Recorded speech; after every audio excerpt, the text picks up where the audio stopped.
So we're here because science is currently under attack, not just by the administration that's come in, but by people in general. And while we still feel the majority of the public does support publicly funded science, right now there is a challenge in understanding what that does for us. And so the goal of the march is to help humanize science, help the public understand what they get from that investment, why it's important to them, and why we need to continue to stand up for it. But if we don't think globally and address some of these global issues, especially climate change, it in effect is we're arranging the chairs in the Titanic. We cannot let small individual local acts be our only response to this. It's got to be, we have to look at these global stages and become engaged in them. Facts don't cease to exist just because you choose to ignore them. This isn't politics.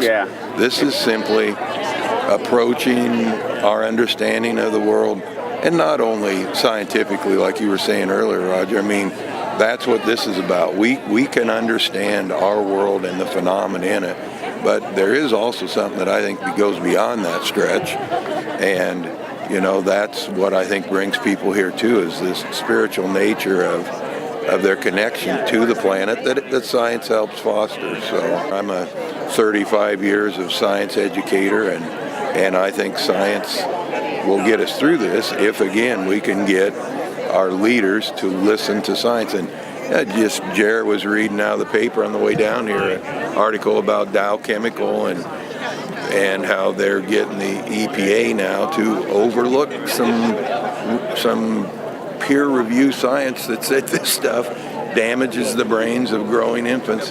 And, isn't it interesting that Dow Science gave $1 million to Trump's inaugural festivities, and that their CEO is on a board that sits in the White House. Correlation doesn't prove causation, but it sure should get you to pay attention that if this is what carbon dioxide levels are doing and this is what temperature levels are doing, we better look for a relationship here. And when you get 97 to 98% of the world's climate scientists agreeing on something, but we give voice to and attention to 2%, that when you follow the money, you find out probably why they have their position. So the fact that the government is debating on shutting down the EPA and the Department of Education really bothers me. Like, science isn't a thing, it's a tool, and if we lose that tool, we're going to lose the chance to continue progress. For Earth Day. Oh, yeah.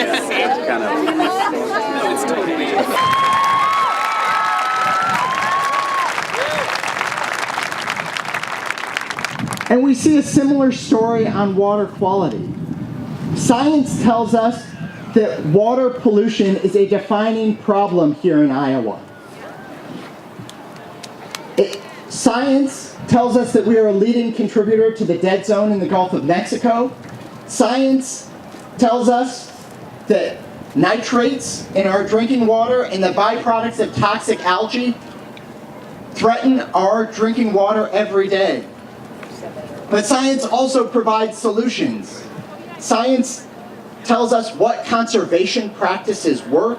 We face climate crisis, challenges to soil and water health, an ongoing need to improve public health, among many other factors that need science. We must apply science now. It will be science-based communities that practice climate action. It will be science-based communities with clean air and water, healthy growth, renewable energy, walkable districts, engaged residents, world-class parks, trails, and wild spaces, excellent schools, cultivation and cultural corridors, and healthy, happy people. If funding for scientific research continues to diminish, we will set science back. If we close the door on international collaborations, we will set science back. We will set back scientific innovation, not just here in America, but globally. I'm a proud member of SOCNIS, the Society for the Advancement of Chicanos, Hispanics, and Native Americans in Science. Science and scientists have had a very, very bad legislative session. the worst session ever maybe. They abolished the Leopold Center for Sustainable Agriculture, did away with the funding for the Iowa Energy Center and the University of Iowa Center for Global and Regional Environmental Research. They cut the work of the Iowa Flood Center by $300,000 and cut millions more from our 3 great public universities that do research and teach our next generation of scientists. All these decisions make Iowa less prepared to manage the negative effects of extreme weather and climate change. Advocate for a new, sustainable, long-term, fair way to invest in conservation. Unfortunately, the Republican legislature failed to address the issue of water quality before we adjourned this morning. Get involved in a political campaign this year and next. We need more local and state elected officials that understand the role of science and the urgency to address climate change right now.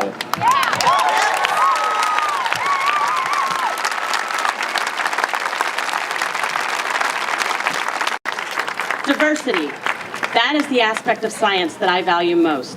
Diversity of questions, diversity of techniques, diversity of ideas, diversity of scientists, diversity of opportunities to share our science. Did you know that there are more species of ants than all the birds and mammals added together?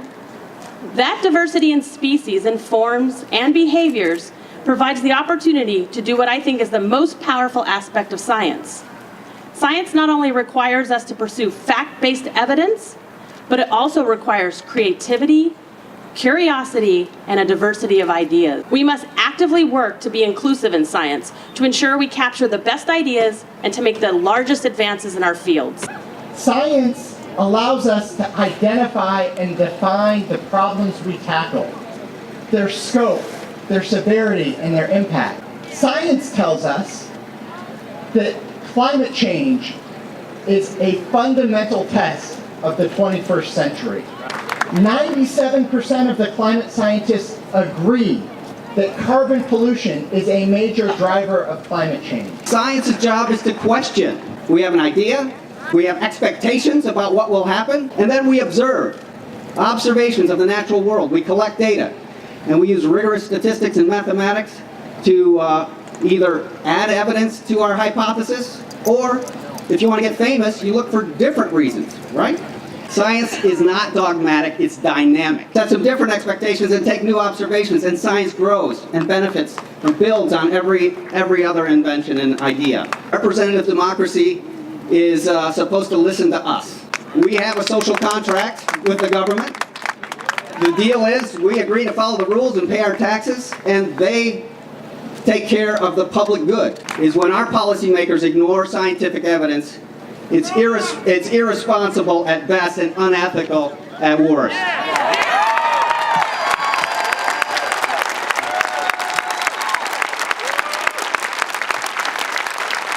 She is farmer, writer, public speaker, and columnist for agdaily.com. What a beautiful day. Could we have not asked for more perfect weather? We farm corn, soybeans, beef cattle, and sheep, and I'm most well known through social media as the Farm Babe. Oh, yes, conservation. Let's do it. Give it up.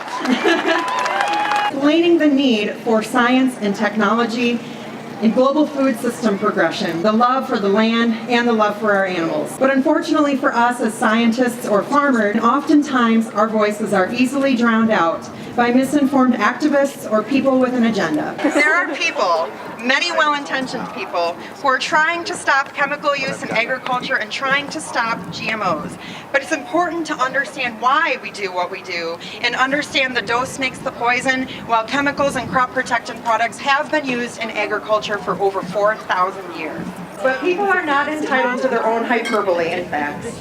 The ones bringing the facts and making the best decisions are the scientists, the experts, the farmers, people that devote their entire lives and careers to this.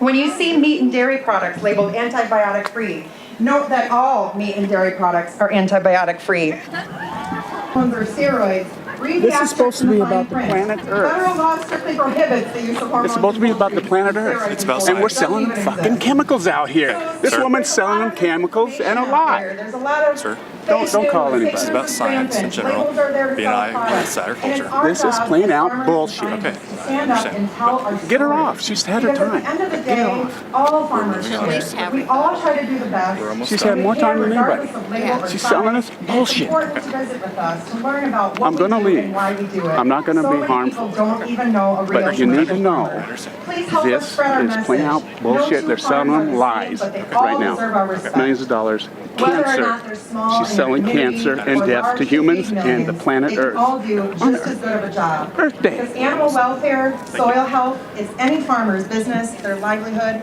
and their multi-generation family heritage. See, in addition to no-till farming, improved conservation, less chemicals, less fuel, more and more farmers are adopting cover crops and enrolling in newer, better conservation programs regardless of label Get as her well. out of here. Livestock farmers Get her outta here. can now successfully raise their animals indoors where they have protection. This is bullshit. She's selling them bullshit. Lies. Counter Earth Day. About it, paid and This is no counter Earth Day. energy, vaccine innovations. This is a debt to the planet, right there. She's trying to sell you. And farm management Not Earth Day. has completely eliminated antibiotic use on many, many farms. So please ask us about what we do and why we do it. The scientists. We celebrate science. And I also hope that we are celebrating diversity and inclusion, curiosity and creativity, and fact-based evidence. That I've discussed are helped with genetic engineering, aka GMOs or biotechnology. That's better than I was expecting, cool. But literally everything we has